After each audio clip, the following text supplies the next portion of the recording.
Mr. Becerra, are you familiar with an Israeli study that had 2.5 million patients and found that the vaccinated group was actually 7 times more likely to get infected with COVID than the people who had gotten COVID naturally? Senator, I'd have to get back to you on that one. I'm not familiar with that study. Well, you think you might want to be if you're going to travel the country insulting the millions of Americans, including NBA star Jonathan Isaac, who have had COVID, recovered, look at a study with 2.5 million people and say, well, you know what? It looks like my immunity is as good as a vaccine or not. And in a free country, maybe I ought to be able to make that decision. Instead, you've chosen to travel the country calling people like Jonathan Isaac and others, myself included, flat earthers. We find that very insulting, goes against the science. Are you a doctor or a medical doctor? I've worked over 30 years on health policy. You're not a medical doctor. Do you have a science degree? And yet you travel the country calling people flat earthers who have had COVID, looked at studies of millions of people, and made their own personal decision that their immunity they naturally acquired is sufficient. But you presume somehow to tell over 100 million Americans who have survived COVID that we have no right to determine our own medical care. You alone are on high, and you've made these decisions, a lawyer with no scientific background, no medical degree. This is an arrogance coupled with an authoritarianism that is unseemly and un-American.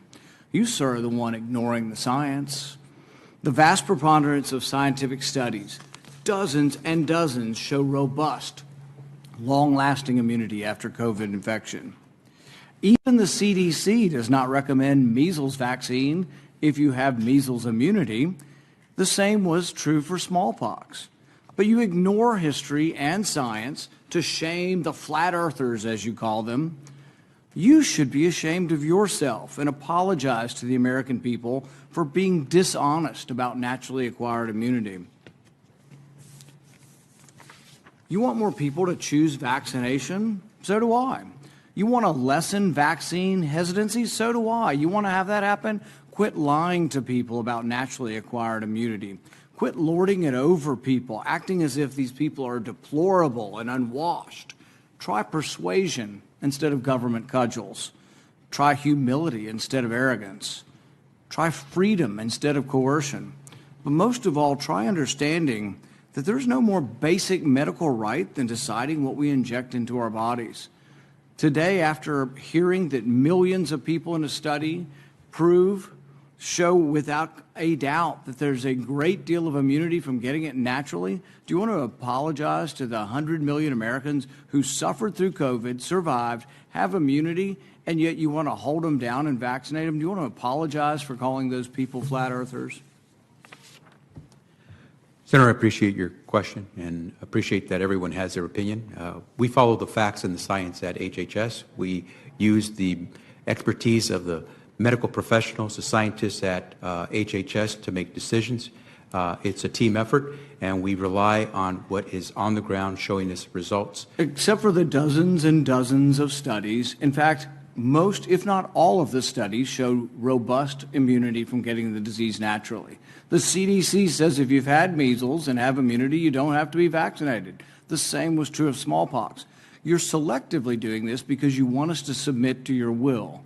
You have no scientific background, no scientific degrees, and yet you aren't really concerned about 100 million Americans who had the disease. You just want to tell us, do as you're told. That's what you're telling us. You want to mandate this on all of us. You're going to tell us if I have 100 employees, you're going to put me out of business with a $700,000 fine if I don't obey what you think is a science. Don't you understand that it's presumptuous for you to be in charge of all the science? Have you ever heard of a second opinion? I can't go to my doctor and ask my doctor's opinion.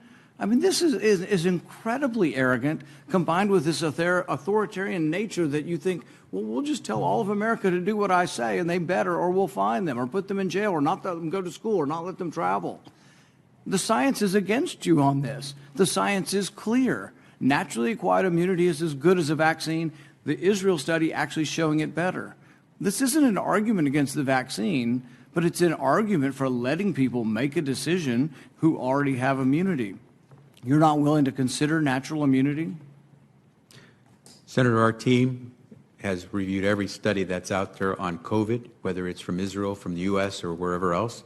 They have used the facts that have been provided through the rigorous research that's been done to reach a conclusion. 660,000 Americans and more have died because of COVID.